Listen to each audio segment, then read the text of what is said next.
বাঁধাকপিটা কাটা হয়ে গেছে, এতটাই কাটলাম। আর এই ফালিটা আর এইটা রেখে দিলাম, অত দরকার নেই, বেশি দিলে পরে আবার গ্যাপ জায়গার যাও যাবে। এই যে এইটুকুনি দেবো, আর ক্যাপসিকাম দেবো।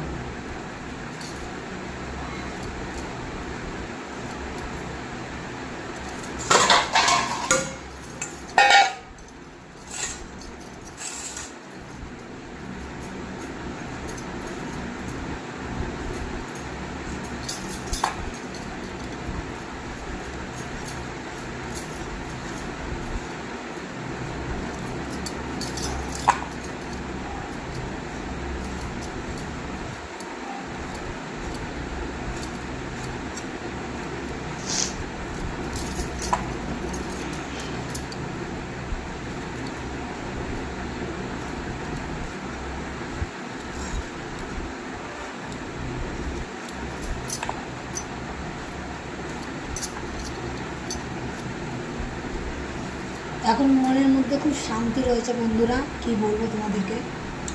আগে একটা টেনশন থাকতো, দেখো চলিনি তা না, 9 মাস তো চলেছি যেরকম করে চলেছে। আমার ভগবান ভোলেনাথ, আমার কানারা আমার একদম পুরো চালিয়েছে।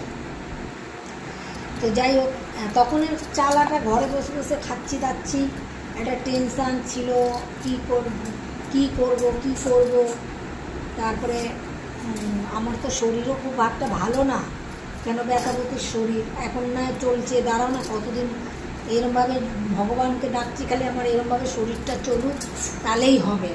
কেন আমার কোমরের ব্যথা, আমার হাঁটা চলা দেখলে তোমরা বোঝো। আর তো যারা আমার পুরনো সাবস্ক্রাইবার ফলো যারা করে রেখেছো, তারাই জানবে আমার কী অবস্থা। আমার ব্যথা শরীর, আমার শরীর বেশি ভালো না। যারা আমাকে আগের থেকে আমার ভিডিও দেখছো তারা জানবে যে কী, আর যারা নতুন দেখছো তারা বুঝবে না। তার জন্যই বলছি, আমার যা ব্যথা এখন করছি, আমি ভগবানকে খালি ডাকি, এমনি আর কিচ্ছু না, অন্য কিছু না। আমার একা আছি, খুব শান্তিতে আছি, দরকার নেই কাউকে বেশি। কেন দেখেছি তো, সবার জন্যই করে দেখলাম তো, সবার জন্য করলাম, মায়া কাপা সবার জন্য খাওয়া, কে কী খাবে না খাবে সবার জন্য, নিজে না খেয়ে খাওয়ানো, নিজে না করে, নিজে না সাজা গোজা, না শরীরের উপরে ধ্যান দেওয়া। ফ্যাশন করিনি কোনো দিন, বুঝতে পেরেছি যে ফ্যাশন করে থাকলে পরে হয়তো ভালো থাকতো, যে ফ্যাশন করে একটু নিজের শরীরটাকে যদি রাখতাম তাহলে হয়তো থাকতো।